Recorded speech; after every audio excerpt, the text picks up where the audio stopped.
Можна ўявіць, што ён адчуваў, калі ішоў па пыльнай дарозе цераз пустое асенняе поле да Дняпра. Але самая страшная думка прыйшла на высокім крутым беразе, з якога ён аглядаў шырокія прасторы прыдняпроўскіх лугоў, густа застаўленыя стагамі. Чаму з'явілася такая думка? Магчыма, ад вострага адчування далечыні. Калі мы адчуваем даль, азіраемся з вышыні, едзем стэпам, заўсёды прыходзяць самыя нечаканыя думкі. Яна прыйшла раптоўна, з нейкім вельмі балючым штуршком сэрца. А што, калі яе пацалунак – гэта развітанне назаўсёды? Апошняе бывай. Чым больш ён думаў пра гэта, успамінаў падрабязнасці, тым больш пераконваўся, што гэта так. І адразу пацямнелі для яго і сонца, і яснае неба, і сіняя дняпроўская вада. Калі стары рыбак перавозіў яго цераз Дняпро, Пятру хацелася, каб вузкі човен, які ў народзе называюць душагубкай, перакуліўся. Не, загінуць зусім яму не хацелася, хоць і вялікая роспач была ў душы.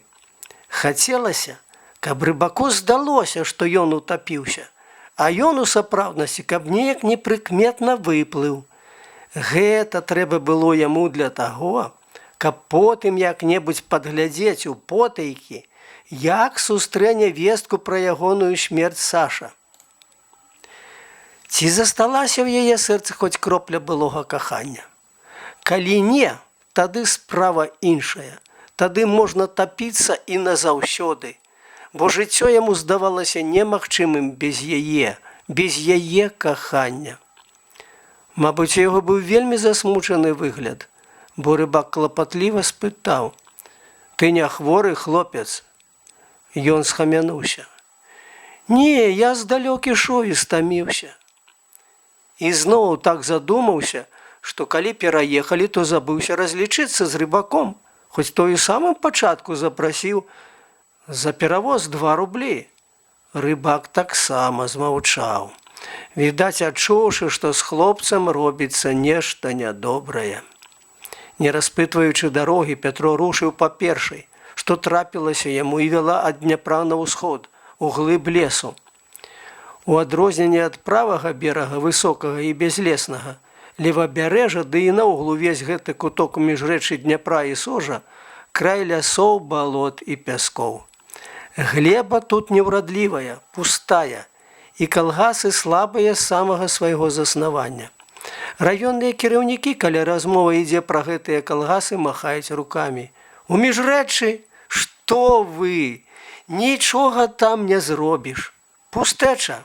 Туды і прыемна толькі з'ездзіць рыбку палавіць. І, мабыць, сапраўды ездзілі ў гэтыя калгасы толькі рыбку палавіць, раз назаўсёды пераканаўшы сябе, што ўзняць гаспадарку там немагчыма. Да вайны новага чалавека здзіўляў знешні выгляд вёсак у гэтым месцы. Сярод лесу стаялі пахіленыя хаткі з беднымі агародамі. У той час, калі ў вёсках стэпавых за 20-30 кіламетраў ад лесу хаты былі адна ў адну, вялікія, новыя і навокал багатыя сады. Пасля вайны выгляд вёсак перамяніўся.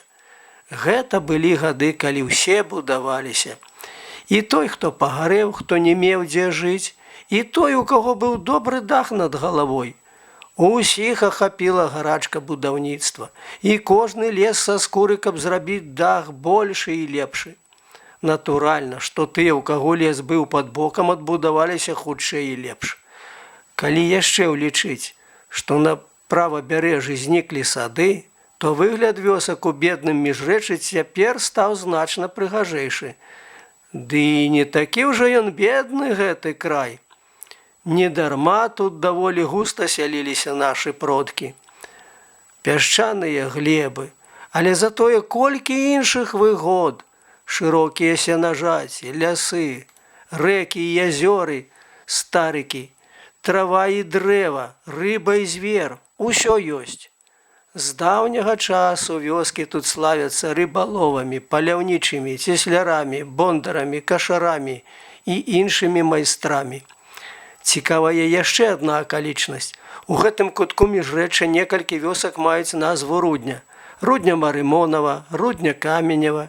І гэта не проста назва. Каля гэтых вёсак знаходзяць вялікія залежы жужалю, шлаку ад плавак. Некалі даўно-даўно вольныя казакі Богдана Хмельніцкага ці, магчыма, нават раней яшчэ завозілі па Дняпры і сожы з Крывога Рога руду, ці, можа, знаходзілі яе дзе-небудзь бліжэй, а лесу на вугаль тут заўсёды хапала. І вось у гэтым лясістым кутку беларускай зямлі выплаўлялі яны зброю, каб біць ёю ворагаў. Няшчасны закаханы ішоў па гэтых мясцінах, безумоўна не заўважаючы ні хараства іх, ні асаблівасцей, якія заўважыў аўтар і, захапіўшыся, адступіў ад тэмы. Сапраўды, скажаш ты, чытач, прычым тут выгляд хат, рыбакі і бондары, казакі Богдана і Руда, калі гаворка ідзе пра каханне. Дарэчы, былі б яшчэ разважанне прыгажосці на дняпроўскіх дубров і сасновых бароў, аб бярозах з першым золатам лісцяў. Але ж аўтар сам сказаў, што герою было недалюбавання прыродай. Што зробіш, дарагі чытач? У кожнага з нас свая слабасць, а гэтая слабасць, відаць, ёсць ва ўсіх. Пры выпадку і без выпадку сказаць хоць некалькі слоў аб родных мясцінах, аб тых лясах, дзе прайшло тваё маленства, аб тых лугах, дзе ўпершыню мянташыў касу і адчуў, што пот салёны, аб тых палях і сцежках, па якіх бег на першае спатканне. Лес скончыўся, і пачалося сухое балота з высокім куп'ём, старымі абгарэлымі пнямі і з вялікімі абгароджанымі стагамі сена.